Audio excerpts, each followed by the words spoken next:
आपको पता है कि एससी एसटी का जो आरक्षण है लोकसभा में और विधानसभा में, और साथ ही साथ 2 एंग्लो इंडियन का जो लोकसभा में नामित किए जा सकते थे और 1 एंग्लो इंडियन विधानसभा में, वो मूल संविधान में सिर्फ 10 वर्ष के लिए था। लेकिन हर बार उसके 10 साल बढ़ाया गया। जब 1950 से 10 साल बीतने वाला था 1960 में, तो 8th कॉन्स्टिट्यूशनल अमेंडमेंट लाया गया। फिर 10 साल बढ़ाया गया और 23rd कॉन्स्टिट्यूशनल अमेंडमेंट लाया गया। फिर 10 साल बढ़ाया गया और 45th कॉन्स्टिट्यूशनल अमेंडमेंट लाया गया।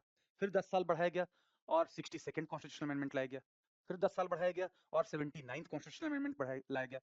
फिर 10 साल बढ़ाया गया और 95th कॉन्स्टिट्यूशनल अमेंडमेंट लाया गया, तो जो 2020 तक जाना था।